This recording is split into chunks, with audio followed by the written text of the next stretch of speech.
All right, what's up, people? Does the video show the software update thing pop up or no? Oh, I don't know. So I don't know how many of you have heard of this account on Twitter that's called Libs of TikTok. And what happened to that person recently getting outed. This was an anonymous account. And the Washington Post, a specific, quote unquote journalist, decided they were going to out this person. And why is that? And why more generally do I think the left has a problem with this account? Let me tell you exactly what this account is, okay? So before we understand what this account is, and see, I don't, because I'm not on Twitter, I don't have an account. Well, actually, I do have an account on Twitter that I created a long, long time ago. I think I have like 3 posts on it when I thought Twitter could be something interesting. Then I realized it was a cesspool of fucking like crazy shit. So I don't really interact with this Twitter account at all. If anything, I'll see clips that people like Ben Shapiro or even other YouTubers will compile that's basically based on this Twitter account. And so before we understand what's wrong with that Twitter account according to the left, we have to understand what is going on TikTok and what TikTok primarily is. What TikTok primarily is it's an app designed primarily for children. Or at least it might not be designed for children, but it's heavily targeted towards children. And what's happening is you have a lot of these, let's just call them weirdos, okay? Many different types of weirdos. And what they're doing is they're grooming. They're making these videos targeted towards children. A lot of times these are teachers. And they're making these videos, and then what they'll do is they'll go to class and they'll say, maybe the first, day of class or whatever, they'll be like, this is my TikTok account. So all the kids that are already on TikTok, and I don't have one of those either. It's a Chinese spy app, okay? My wife keeps trying to send me fucking TikTok videos. I don't even I delete message. It's gone. I don't even watch it. And when I see her, I'm like, dude, I don't know what you're trying to send me. Find the YouTube equivalent or nothing. I'm not watching TikTok. Because even though I don't have the app installed, you can still watch it via other means, just through the direct link, etc. But so you've got these people, and they're doing this stuff where they're basically targeting kids or grooming kids, and this could either be, the transgender, or it could be the critical race theory, or any one of these things that until the pandemic hit, nobody was really aware of, because when the pandemic hit, why did I call it a pandemic? The plandemic, when that hit, kids were doing Zoom calls, and parents, some of them had to work remotely. So you got a parent and their kid together on Zoom calls, and inevitably people started seeing what the fuck was going on. And they were like, holy shit, this is fucking weird. And a few, really resourceful individuals started compiling this shit and putting it out there. So with the Libs of TikTok Twitter account, which is a Twitter account, all it did was repost other people's public videos. So these were videos that were made public by the original person. And all Libs of TikTok did was link to that video. So they didn't even, it's not even a fair use issue. It's basically, hey, go look at what this person said. Hey, go look at what this person said. Completely unedited, just a link to the fucking shit. It's like if I post a link in the description of the fucking pinned comment of this video, which is basically like, hey, I saw this really cool interview with Darkfool the other day, and I just put the, HTTPS or the YouTube.e or whatever the fuck it is, link, the hyperlink. There's not anything there to DMCA. It's just a link. Hey, go look at what Darkfool was saying. And what you're going to get is you're going to get about 15 minutes of butt nuggets. Then Darful actually it starts the interview, is what it is, right?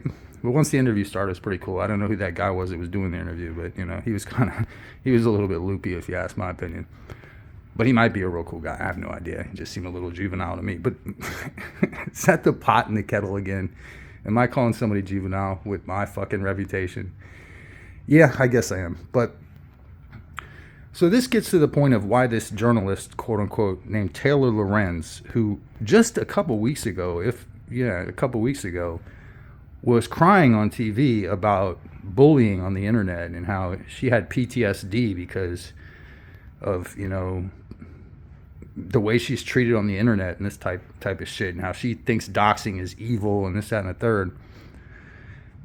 And then she goes, and 2 weeks later, writes a fucking piece in the Washington Post outing an anonymous account, and that anonymous account exists solely to say, hey, look at this. And it's not somebody's private shit. It's not like this is like something that was, not publicly available. Here's the rub, and here's why the left is getting pissed off about this. The original poster, the person who originally put the video up, might have only had 300 or so followers, or I don't know what they're called on TikTok, probably the same thing, followers, subscribers, whatever you want to call it. And those 300 people were a very small-knit community of like-minded thinkers, kind of like my channel on YouTube. But once this Libs of TikTok account started gaining some steam in conservative, and not even conservative people, just people that think there is something like objective truth in the world, objective rights and wrongs and shit, and we hate groomers and that type of shit. And this started getting out. And when it got out on Joe Rogan, when it got out on Tucker Carlson, the left started panicking. Because these videos were meant for an echo chamber. They were meant for that classroom of kids. They were meant for people that were already like-minded. And, what do they say? Sunlight is the best disinfectant. And they're scared as hell that we're fucking catching on to what they're doing. And brave people like this person who owns the account, were doing the Lord's work, figuratively. I don't believe in fucking lords, but lords and ladies and shit. And they're like, oh shit, we got to do something. We got to out this person. And why was this person anonymous in the first place? Because they actually have a real job. Although now they probably won't have to, because this is the Streisand effect. This is like, this account now, she's probably going to be rich without, having to do anything any more than what she's already done. Because she's getting people like Ben Shapiro, people like Tucker Carlson are reaching out to this lady. Because the community, the more conservative community, is understanding that we have to have an antidote to this cancel culture. And that's why she was anonymous in the first place, because she knew that if she got outed just for showing other people's videos that they publicly made public, that she was going to get canceled. So that's why it was anonymous in the first place. And that's also why this Taylor Lorenz character decided that they were going to fucking dox this person, because they were attempting to get this person canceled. Because, oh my God, you're showing our fucking, our agendas. You got the transgender, you got the CRT agenda, you got the SEL agenda, and then you just have, it's the same reason they hate Andy Ngo, because he exposes what Antifa really is.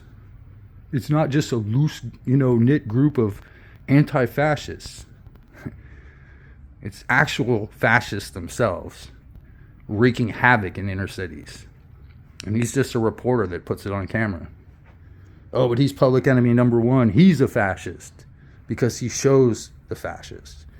And this is the Orwellian doublespeak that the left is just intent, for whatever fucking reason, to think that most of us aren't smart enough to see what the fuck they're doing. Because I don't identify as a leftist. I identify as a progressive. And I'm so sickened, because what we used to be talking about was things like single payer healthcare, infrastructure. That's what the progressives used to be fighting for. Now what we're fighting for is the right for schools, essentially, and teachers, basically, to socially transition and eventually chemically transition young children without their parents' consent. And that's really what it boils down to. And when you show these people's videos and what their agenda really is, it shines that light in the darkness. And it makes it evident what's really fucking going on. To the point where they know what they're doing is fucked up. And they're terrified that once this shit gets out to the normal population, what they're secretly trying to do to young kids without their parents' consent, either, Sally's really a boy, or Johnny's white and so he's fucking a racist. Once that gets out to the vast majority of normal human beings, there's going to be outrage. There's going to be Glenn Youngkins. There's going to be people that fucking start taking over these fucking, strongholds of, like liberal, jurisdictions and everything else, and start getting rid of these fucking people. Because there's more normal people than there are weirdos. I hate to break that to these fuckers. There's more normal people than there are weirdos. They were just hoping, against all fucking hope, that it wouldn't get out. So that was the sin of Libs of Tik Tok. That was her sin, is that she bothered to make regular, normal people aware of what these fucking weirdos are up to. And that should both give you a little bit of hope, but it should also make you understand that your enemy, our enemy in this culture, needs to be looked at as nefarious and devious. Dare I say evil. So yeah, those are my thoughts on that shit. I just had to make this video because I was watching Daryl Sloan's new video about a book review on the whole transgender thing, and it reminded me that I hadn't really talked about this yet. And I think it's important. I know it's a couple of days old, this story, but we're in this war, whether we like it or not. Normal people are in a culture war against weirdos. That's the framing right there. Normal people versus weirdos. Pick a side. I know which side I'm on. I'm normal. I mean, nobody's truly normal, but there is a. It's like the old saying, the exception that proves the rule. And I agree with Daryl on this, is that, yeah, gender dysphoria is a real thing. However, it's extremely rare, and there is a disagreement over how to deal with it. But what's happening now is they're using that small bit of rare things like actual gender dysphoria or actual racism, and they're basically making it like everybody's this, to the point where they're going to try to normalize pedophilia. Trust me, that's next. They've already started doing it, and when they get caught with that, they usually get fired. But it's going to hit a fucking loggerheads where that's the thing, and they're going to say, well, because they're already doing this thing about, well, if you're 12 or if you're 5, you can decide your gender. Well, if you can consent to that, if you can consent to getting your boobs cut off at age 12, then why can't you consent to having sex with an adult at 12? Trust me, that's where it's going. Everybody wants to deny it. Oh, no. That's the one bridge we're never going to cross. You guys have already started crossing it. Look up maps on your fucking computer. You'll see what the fuck I'm talking about. You'll see these weirdos. Well, we need to destigmatize it first. Then it's normalized. Trust me, this video went way longer than I thought. But hey, you know me. It's just another day of the week for me doing that shit.